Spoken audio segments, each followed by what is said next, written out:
Et puis dans les 5 dernières minutes, nous recevrons un acteur, Jean-Baptiste Monnier, qui nous revient dans un film pour jeunes avec un autre registre, plutôt démon que ange.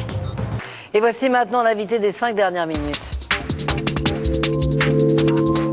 Et cet invité, c'est l'acteur, le comédien Jean-Baptiste Monnier. Bonjour Jean-Baptiste, merci de venir nous voir.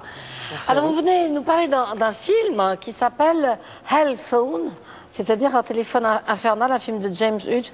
Vous y comptez un collégien amoureux, c'est ça? Un lycéen, oui, tout à fait, qui est un élève de terminale, skater, fan d'ACDC, qui en fait, pour draguer la plus belle fille du lycée, va acheter un téléphone mieux que tout le monde. Et ce téléphone est infernal? Oui, c'est une sorte de téléphone lampe d'Aladin, donc il va se révéler avoir des pouvoirs magiques. Comment vous vous êtes retrouvé dans ce film?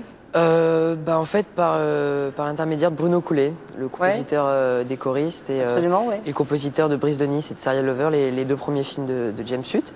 Et donc, James Hutt a écrit le scénario sans penser à moi dans le rôle. Et Bruno Coulet lui a dit: tu devrais peut-être rencontrer Jean-Baptiste, il pourrait te plaire. Et en fait, on s'est rencontrés et tout s'est très vite enchaîné.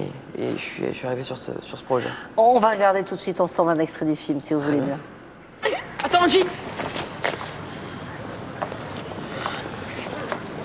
Voilà, je me disais, comme tu viens d'arriver, t'aurais peut-être besoin d'un chevalier servant pour te faire visiter Paris. Genre, je sais pas... Eh Virgile, y a pour Percy par à ta gonzesse. Si tu veux que je fasse bouffer les roues de sa poche de merde. No stress en Klein. Cette moule, c'est une huître. Les catacombes. Tu connais les catacombes? Je connais, Virgile m'a emmené à une fête là-bas. Ah, ok. Faut que j'y aille. Donne-moi ton numéro si tu veux. Le portable? Ouais, en fait, j'en ai pas. Il a dû résilier sa ligne à cause d'une de ses ex qui le harcelait. Une top de 19 ans, russe. Grosse prise de tête, si tu vois ce que je veux dire. Faut que j'y aille.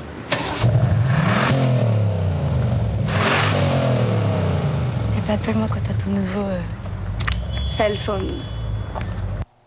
Alors ce Cid amoureux est très loin du Morange des choristes. Vous aviez envie de casser un peu votre image comme ça?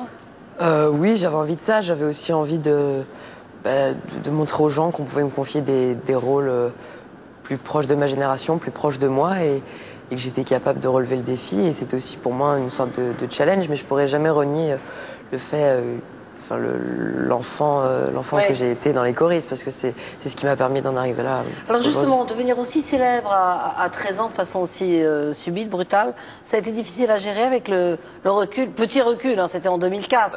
Oui, ça a été très difficile, le regard des autres joue beaucoup. Oui, c'est vrai, on arrive, on connaît pas ce milieu, on sait pas les dangers, donc après c'est vrai que c'était difficile de gérer études et monter sur Paris pour promouvoir le film, et puis voilà, tout ça, mais bon, j'ai ma famille et mes amis qui m'ont aidé. Qui vous gardent la tête, qui vous aident à garder la tête froide. Exactement. Donc, vous dites que justement vous comptez continuer à donner la priorité à vos études? Oui. Je suis censée être encore normalement, mais vous êtes en première, si je ne me trompe? Je suis en première littéraire, exactement, et donc oui, je préfère avoir mon bac parce que c'est une bouée, c'est quelque chose une porte de secours, parce que ça peut très bien s'arrêter du jour au lendemain, et qu'une fois, pendant l'adolescence, c'est vrai qu'on est toujours, on n'est pas beaucoup, je veux dire, sur le marché du cinéma, et après 18 ans, c'est une période où on change, et après on devient plus homme, et là on est beaucoup plus sur le marché justement. En concurrence avec d'autres. Ah ouais, exactement. J'ai lu quelque part que vous aviez envie d'être journaliste. Ça fait partie en effet des... Oui, pour l'instant j'essaie de vivre ma passion de comédien, et puis si jamais ça marche pas, j'aimerais devenir journaliste, sportif. Avec un secteur particulier? Oui, le sport. Ah, le sport. Le sport, oui. Oui, vous avez raison. Vous regardez, quand vous voyez les Jeux, Laure Manodou, championnat du monde de Melbourne, vous dites ça, j'aimerais faire. Oui, j'aimerais bien, ça me plairait, pourquoi pas. Est-ce que vous continuez à chanter ou pas? Non, sauf pour les restos du cœur. Oh. Oui, pour les bonnes causes. Et puis une toute dernière question à propos de ce film, justement, Hell Phone. Vous diriez que c'est un film réservé aux adolescents?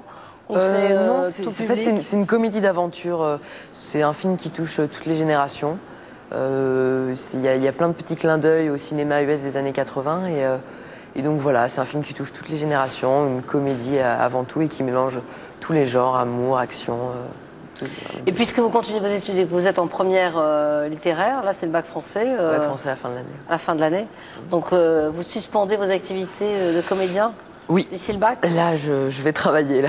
Donc, il y a le bac à la fin de l'année, c'est important. Bon, c'est bien. Il dit ça avec beaucoup moins d'enthousiasme quand il parle de cinéma. Allez, courage, Jean-Baptiste, c'est pas si Merci. difficile. Merci en tout cas d'être Merci à venu vous. nous voir et nous parler de ce film dont je rappelle le titre, Hell Phone. C'est la fin de cette édition. Merci à vous de l'avoir suivi. Dans un instant, la météo complète de Laurent Romeshko. 20h, David Pujadas. On se retrouve demain à 13h.